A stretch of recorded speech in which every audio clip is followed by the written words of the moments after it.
Bienvenue à notre émission Point de vue. Nous sommes toujours heureux de vous savoir à l'écoute de cette émission. Vous vous rappelez sans aucun doute que dans une de nos dernières émissions, nous avons parlé de prophétie. L'intérêt pour les prophéties, actuellement, augmente dans la mesure où, semble-t-il, Saint Malachie aurait prévu que le pape Ratzinger serait l'avant-dernier des papes. Après, ce serait la fin du monde. Mais nous avons vu que les prophéties bibliques sont bien différentes des prophéties de Nostradamus, de Saint Malachie et d'autres. Dieu, avons-nous dit, dans la Bible, se présente comme étant celui qui seul connaît l'avenir, qui seul maîtrise l'avenir.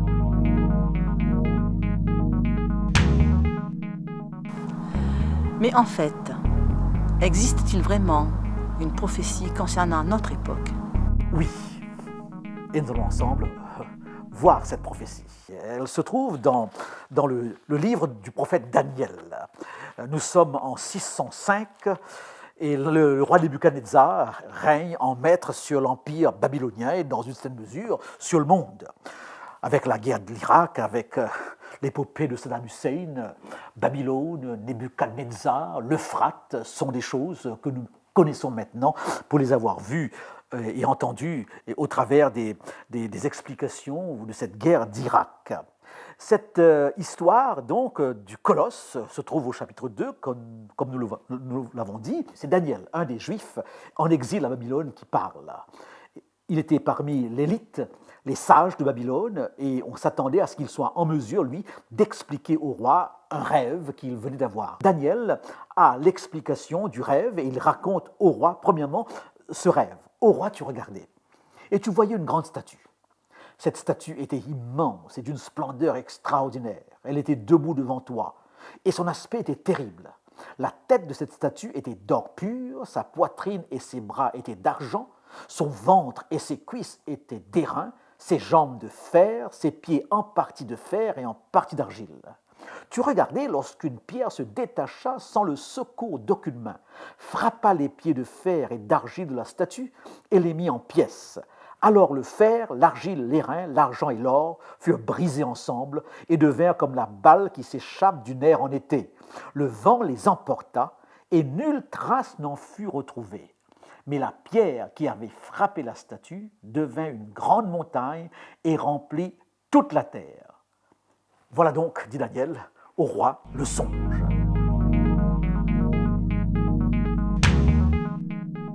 Quels sont les principaux traits de la vision du colosse aux pieds d'argile? Et cette vision est-elle encore valable aujourd'hui? Relevons, avant de voir l'explication de ce songe que donnera Daniel, quelques éléments qui nous semblent pertinents par rapport à notre époque. Et là, je vois notre monde dans son ensemble. Au verset 31, il est dit « Tu regardais et tu voyais une grande statue ». D'une manière générale, dans beaucoup de civilisations, et même aujourd'hui, la statue d'un homme a représenté l'univers, le cosmos. Nous voyons bien Atlas, n'est-ce pas, dans la mythologie grecque, soutenant l'univers.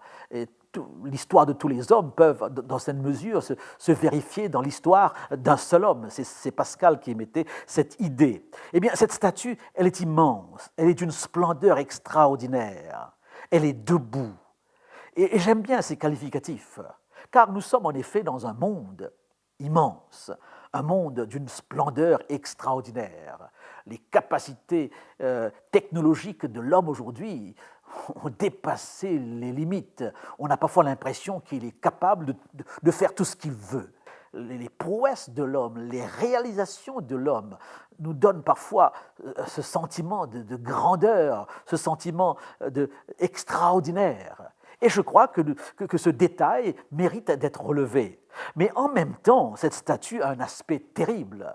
Si nos civilisations, et particulièrement la civilisation occidentale, a atteint des sommets technologiques, cette civilisation est aussi la cause de guerres effroyables, la cause de destruction inimaginable. Nous avons eu l'occasion de rappeler, vous l'avez lu plusieurs fois, que notre civilisation est probablement la civilisation la plus barbare qui soit.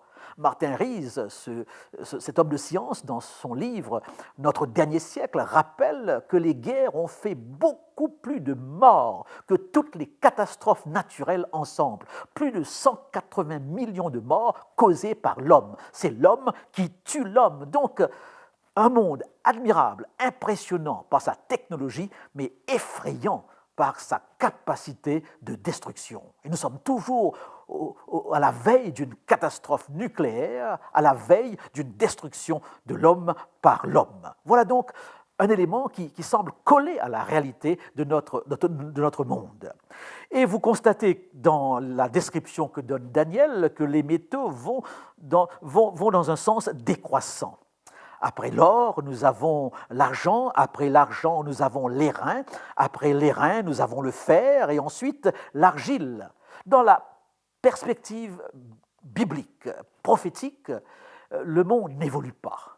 Ou s'il y a évolution, cette évolution est régressive. Cette évolution est une évolution qui va de détérioration en détérioration. Ces deux éléments me semblent collés à la réalité de notre époque. Et alors, à partir du verset 37, Daniel donnera au roi le sens de cette vision.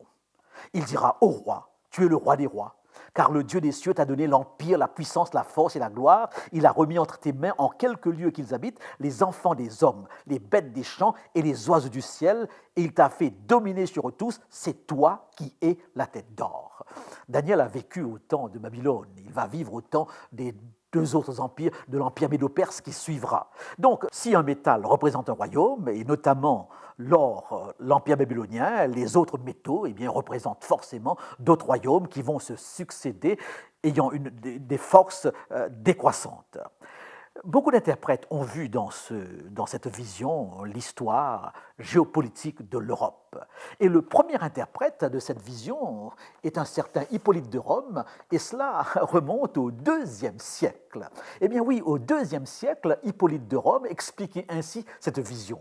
Comment donc, en ces événements prédits autrefois par Daniel à Babylone, ne reconnaîtrions-nous pas ce qui de nos jours est en train de s'accomplir dans le monde? Hippolyte vit au temps de l'Empire romain. À cette époque régnaient les Babyloniens. Ils étaient la tête d'or de la statue. Après eux, les Perses furent les maîtres pendant 245 ans, ce qui prouve qu'ils représentent l'argent. La domination passe ensuite aux Grecs pour 300 ans à partir d'Alexandre de Macédoine. C'est l'airain. À ceux-ci succèdent les Romains, c'est-à-dire les jambes de fer de la statue, puisqu'ils sont forts comme le fer. Puis viennent les doigts de pied qui indiquent les démocraties futures. J'aime bien l'expression d'Hippolyte qui parle de démocratie future. Lui vit au temps des Romains. Eh bien, ces démocraties futures qui se sépareront les unes des autres, comme le sont les doigts de la statue composée de fer et d'argile. Donc nous sommes là, n'est-ce pas, dans l'histoire de l'Europe, ces nations barbares qui constituent aujourd'hui les nations européennes, ces nations barbares eh bien, qui ont envahi Rome. Et c'est dans ce sens que nous disons que cette prophétie est d'une actualité brûlante, car nous sommes au cœur même de la construction européenne. Et vous relevez qu'il y a un élément dans cette histoire qui sera un élément trouble-fête, car dans la dernière partie de la statue, de l'histoire, nous avons l'apparition de l'argile, de la boue, qui justement est la cause de la division. Ils ne seront jamais unis en parlant des différents rois, de ces différentes démocraties eh bien, qui constituent les pieds de la statue. Dans le temps de ces rois, eh bien, donc, ces démocraties ne seront jamais unies par rapport à cette argile. Les interprètes arrivent à la conclusion que l'argile a une connotation religieuse. L'argile nous rappelle la création de l'homme dans ses rapports avec Dieu. Donc l'argile a une connotation religieuse. Et l'histoire de l'Europe démontre clairement que la religion chrétienne particulièrement a joué un rôle déterminant d'unité parfois et de division et de séparation. C'est dans ce sens eh bien, qu'il me semble que cette vision et son interprétation est d'une actualité brûlante. J'ai entre les mains, dans une collection appelée « Questions de vie », écrit ici par Olivier Abel, Alain Duhamel, Pierre Jox, Jean-Marie Lustiger et Paul Ricoeur, eh bien, une réflexion sur le christianisme et son impact aujourd'hui. Alain Duhamel, dans la partie qu'il traite, rappelle que l'Europe et les religions forment un couple indissociable et tumultueux. Historiquement, l'Europe est la fille aînée du christianisme. Le vieux continent a été le premier à être évangélisé. Europe et christianisme ont une histoire commune, une culture commune, une mémoire commune. En ce sens, dit-il, la querelle de la Constitution européenne constitue un authentique paradoxe. Bien sûr, dit-il, cette histoire n'a pas été une histoire calme et tranquille, bien au contraire. Le christianisme et l'Europe ont une longue mémoire commune, mais ce n'est pas toujours, tant s'en faut, une mémoire évangélique. L'impitoyable violence des guerres de religion, l'engagement des églises chrétiennes dans de terribles conflits séculiers n'appartiennent pas seulement au passé lointain. Donc, l'argile a été constamment dans l'histoire européenne un élément de division, un élément de séparation, et Alain Duhamel semble indiquer que cet élément est toujours existant. Et en effet, à la page 35 de ce petit ouvrage, il rappelle, par rapport à cet élargissement de l'Europe, que le catholicisme est présent dans cet élargissement. 82% des pays de cet élargissement sont encore des pays où les gens sont croyants. 80% de la population de ces pays sont des populations croyantes. Plusieurs de ces pays ont une religion d'État, le luthéranisme, l'orthodoxie ou alors le catholicisme. Plusieurs ont encore dans leur constitution une allusion à Dieu et plusieurs ont un concordat avec la France. Donc sa thèse est que la religion chrétienne, particulièrement le christianisme catholique, est encore présente aujourd'hui en Europe. Et je crois que cette indication est intéressante parce que le pape Ratzinger rappelait il y a quelques jours de cela que l'Europe ne pourra pas se faire sans des valeurs chrétiennes. Et cela me rappelle une déclaration que j'ai relevée du journal Le Monde où pour Jean-Paul II, c'est clair, pour le pape, la perspective de l'unité européenne est longue. Elle va bien au-delà de Maastricht. Pour unir vraiment les Européens, les peuples balkaniques, germaniques, slaves, latins, anglo-saxons, il faut, dit le pape, dit Jean-Paul II, plus que des arrangements techniques, il faut un ensemble d'idées communes que seul le christianisme peut apporter. Ce sera une sorte d'union chrétienne. Et dernièrement, la revue très discutée, Goliath, présenté tout un document sur la reconquête de l'Europe par l'Église catholique. Mais Daniel termine son chapitre, son histoire, l'explication de sa vision en rappelant tout simplement qu'un royaume vient que nul ne peut détruire, un royaume qui s'installe sans le secours d'aucune main.